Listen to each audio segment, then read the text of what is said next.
Right, if any of you are interested in battery storage, this is one of the new Growatt hybrid systems, coupled with a 6.5 kilowatt battery. This particular installation is a swap out of an original inverter that the client had that's obviously failed. So with these type of systems, what they do basically, they get hardwired into the mains AC supply using an AC 4mm or 6mm twin and earth, DC coupled solution, and then the battery gets connected onto the DC side as well. Dependent on what the unit's doing, this inverter will transfer energy from the panels into an alternating current to meet the home's requirements. And then there's a CT clamp that goes around the main supply that tells the unit how much imported electricity there is and how much is being produced. And it'll take off one value from the other to determine how much current goes into or out of the battery. Perfect scenario is it's a nice sunny day, the system's kicking out 4 kilowatts worth of generated energy. The inverter itself, because the property is only using a kilowatt, based on what the CT clamp's telling the inverter, the 3 kilowatt surplus would get put into the battery and charge up.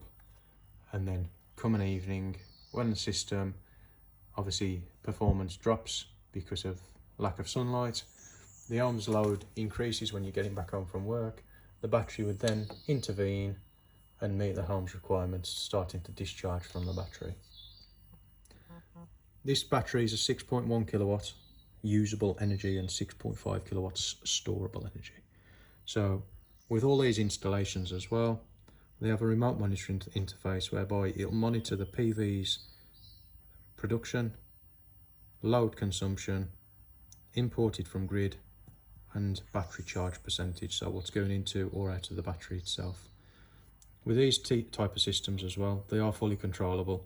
So if you are on a cheap rate energy provider, you can click on the battery itself, you can click on the control functionality, and then you can set the times that you want the battery to charge up.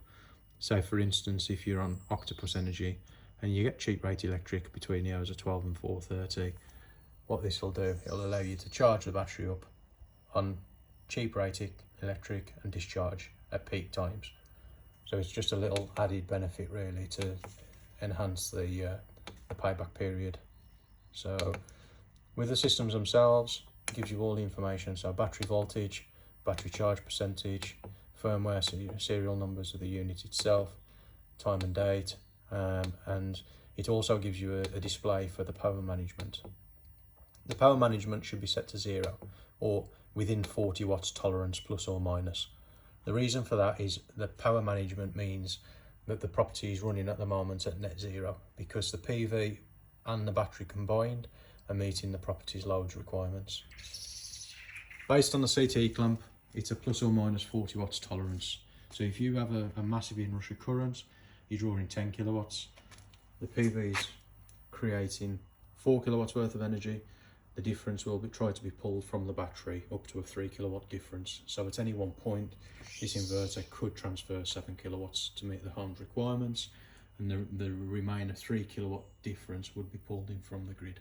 The battery can only charge up at 3 kilowatts or discharge at 3 kilowatts at any one point in time if the solar is out of the equation, but ultimately it's here and designed to load shift, whereby it doesn't have an impact on the energy consumption. With all these units as well, they do have an EPS port backup. So the Energy Networks Association at the moment say we can't install them, but later this year, early part of the next, they will be have the criteria to be connected to the UK grid networks for auto transfer. So, you know, a lot of clients at the moment are running a kettle or a toaster, for instance, of these in the event of power failure, just to trial the systems themselves. But at a later date, there will be an auto transfer enabling an AC connection from there back in line with the main supply tails. So in the event of power failure, the system itself would flick a switch automatically, enabling grid backup. They've all got the ability to do it, but at the moment we're not legally allowed to connect it from UK grid regs. But you know, as a rule of thumb, these units can be expanded endlessly. You could potentially have 4 batteries alongside each other.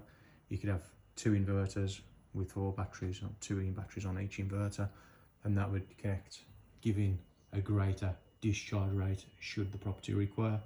But in all honesty, these systems are perfect for meeting the home's requirements and moving energy from wasted energy into usable energy for any point in time that the property should require it. So, but that's a brief overview of the system itself. Any questions, get in contact. Cheers.